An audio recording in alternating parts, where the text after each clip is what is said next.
I always liked to write. It was on the school paper from freshman year. Was in the summer of my junior year, did kind of an internship. It wasn't called that in those days at the Saginaw News in Saginaw, Michigan, and then in my senior year at the Grand Rapids Press, which was my father's home paper.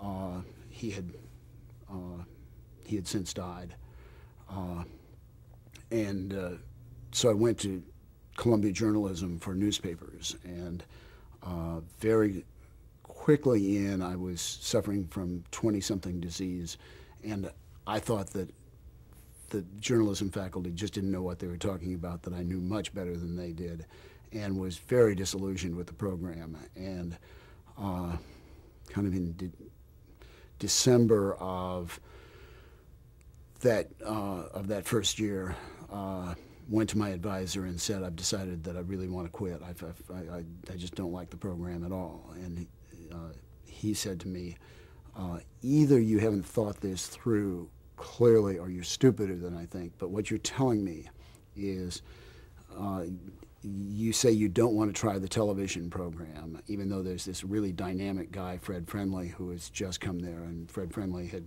just left CBS, resigned as president of CBS News and come to Columbia. But you hate television so much that you're not willing to stay around another semester and try it. You hate it so much that you're willing to quit and go get shot at by the Viet Cong rather than try television. And once he explained it to me that way, television looked a lot better. That I had a very low draft number, and if I had graduate school was a deferment from Vietnam, and if indeed I had quit, I would almost certainly be drafted. So rather than get drafted, I pulled a Bill Clinton and stayed in graduate school and tried television with Friendly, and absolutely adored it. Realized this is the best thing that has ever been invented, and loved it from the very beginning. And there was just never any question after that.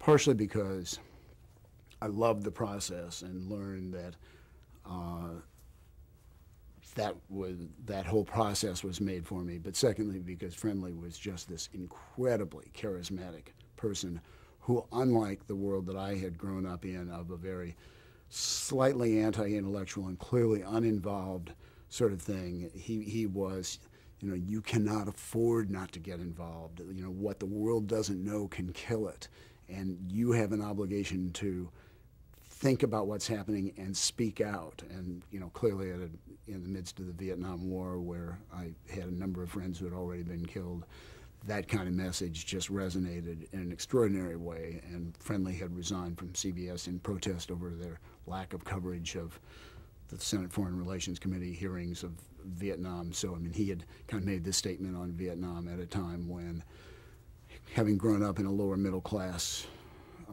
background, I knew a lot of guys who had been killed in Vietnam. It was a very big thing in my kind of consciousness. So I was off to the races with television.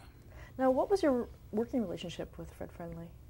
Well, I was first just a student, and he each year would take one student from the class that he had to be his assistant and stay on for another year, and that was a faculty position. And again, if you were teaching, it was deferment from Vietnam.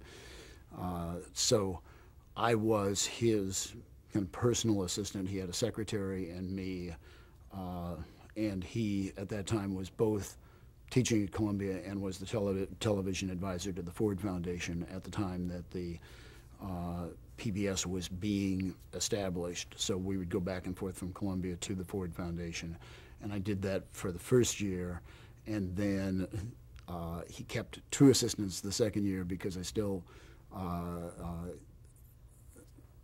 didn't want me to go off and get drafted. I'd been offered a job by CBS, but I couldn't take it. And then in our second year, I got married, and we had our first child at that point. And then once you had a child, it was a deferment.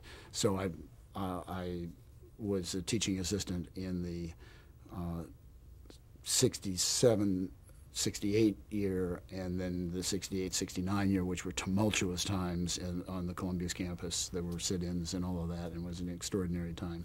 And he then after that was when I took the job at CBS.